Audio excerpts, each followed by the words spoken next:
So if you take a look at the video where I'm using a standard manual pulse encoder to bring pulses into the PLC and then counting the encoder on the conveyor and matching the two up, you'll notice that I'm using the high-speed counter inputs for the manual pulse coder, but the encoder from the conveyor is actually being counted in the PLC program, and a couple of you have asked me how I've done that. So I'm going to do a short little video here describing how I came up with my code and basically how simple it is. So let's take a look at the standard forward signal coming off the encoder.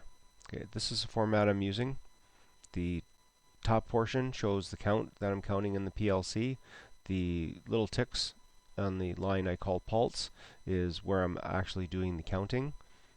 Next two lines are the phases, A and B coming off the encoder, A leading B by 90 degrees, and then just a reference scale, linear distance in increments. It could be anything, microns, thou, it really doesn't matter. This is just a reference saying that as we rotate the encoder, we are moving something a certain amount of distance.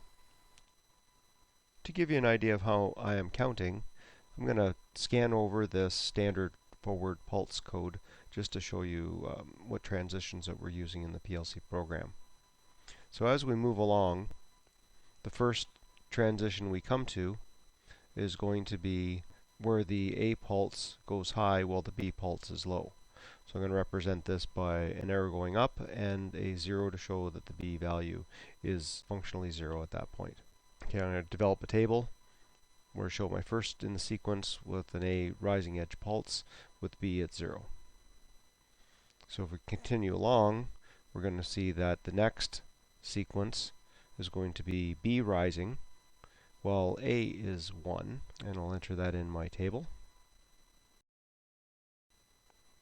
The next sequence will be A transitioning low while B is 1.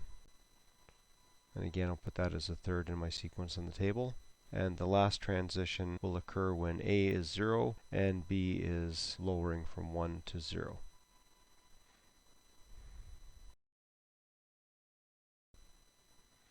Okay. If I take a look at how this is coded in the PLC, depending on the PLC that you're using, you may have a one-shot option for sequence number 1.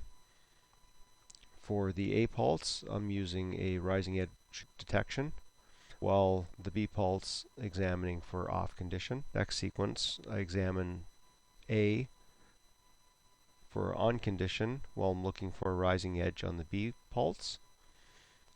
Third sequence, looking for a falling edge on the A pulse while B is 1. And fourth condition, looking for a falling edge on the B pulse while A is at 0.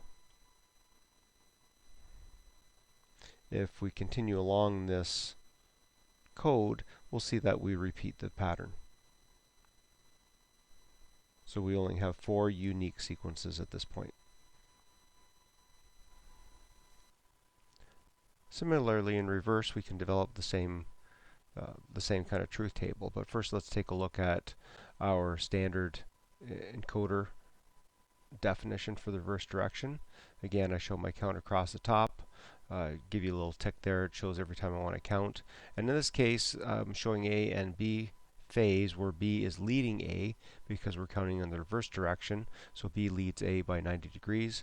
And again, linear distance incremental scale across the bottom, just to give an indication that yes, we are indeed moving some number of microns or thou or whatever we're counting in at the time. Let's take a look at the reverse motion. I'm going to pan across again. You notice the first pulse we come to is a positive going edge on the B side because B is leading A, and in this case A is at 0. And I'm going to start filling a truth table or transition table, sequence table, whatever you want to call it, for the reverse direction. So A 0, B positive edge trigger. Now as we count down, the next pulse we come to is a positive edge trigger on the A pulse, while B is 1. If we take a look at the table, I've now filled it out with positive edge on A, and B is 1. Next pulse we come to, as we count down, is a negative going edge on B, while A is 1.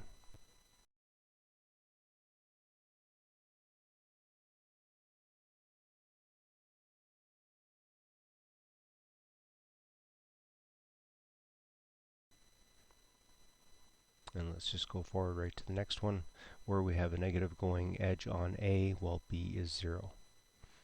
Okay, those are the 4 transitions. If we take a look at the PLC logic, for the first sequence, we have a examine off for A with a positive going edge trigger for B. Then we have a positive going edge trigger for A while we have an examine on for B. Third one, A is on while B is a negative trigger.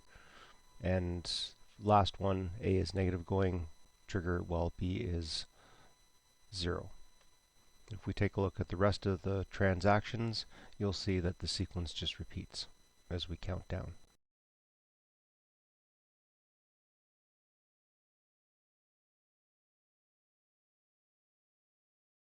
So here's an example of a forward count to 5, and stopping, and then counting back down to 0.